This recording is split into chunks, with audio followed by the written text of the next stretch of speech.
شک ایک ایسی بیماری ہے جو انسان کا سکون ختم کر دیتی ہے۔ بہت سکون ہے اس میں جسے لوگ نماز کہتے ہیں۔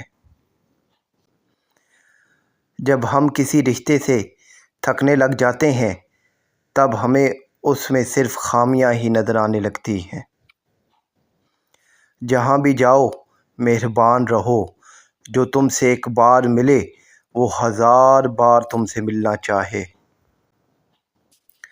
کما کے اتنی دولت بھی میں اپنی ماں کو دے نہ پایا کہ جتنے سکون سے ماں میری نظر اتارا کرتی تھی۔ درد سب کے ایک جیسے ہیں مگر حوصلے الگ الگ ہیں۔ کوئی بکھر کر مسکراتا ہے تو کوئی مسکرا کر بکھر جاتا ہے۔ آگ اپنے ہی لگا سکتے ہیں، غیر تو صرف ہوا دیتے ہیں۔ جب بیٹی کی شادی کریں تو رخصتی کے وقت اسے یہ ضرور بولیں کہ ہم ایک انسان کے ساتھ تمہیں رخصت کر رہے ہیں، اگر درندہ نکلے تو واپس آ جانا، کیونکہ مری ہوئی بیٹی سے طلاق یافتہ بیٹی بہتر ہوتی ہے۔ دنیا میں سب سے زیادہ نفرتوں کا سامنا سچ اور حق بولنے والوں کو کرنا پڑتا ہے۔ اگر پردہ کرنا غریب ہونے کی نشانی ہے تو ہمیں اپنی غربت پہ فخر ہے۔ کسی کی بے بسی پر مت ہنسو، کل یہ وقت تم پر بھی آ سکتا ہے۔ یہ پیسہ بھی کیا چیز ہے، امیر آدمی گناہوں میں پھنسا ہو تو حج کر لیتا ہے اور جرائم میں پھنسے تو جج کر لیتا ہے۔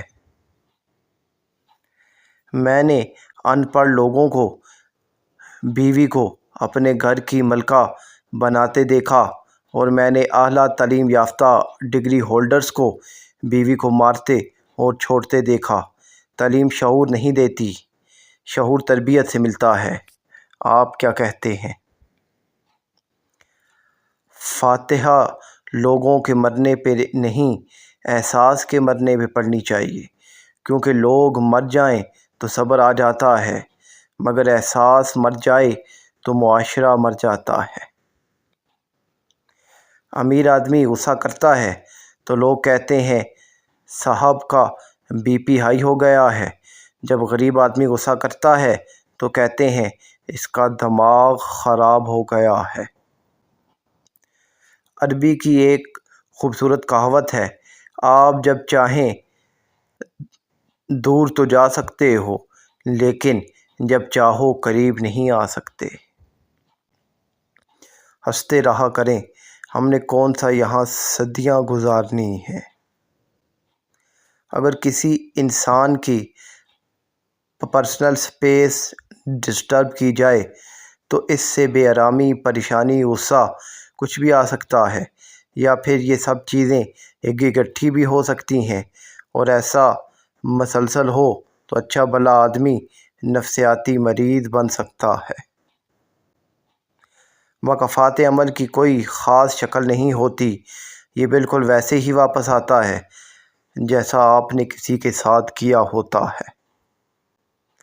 لوگ آج کل آپ کے لیے خود ایسے حالات پیدا کرتے ہیں کہ آپ انہیں چھوڑنے پر مجبور ہو جائیں اور بعد میں ایسا شو کرواتے ہیں جیسے وہ بہت مظلوم ہیں، سارا قصور تو ہمارا تھا۔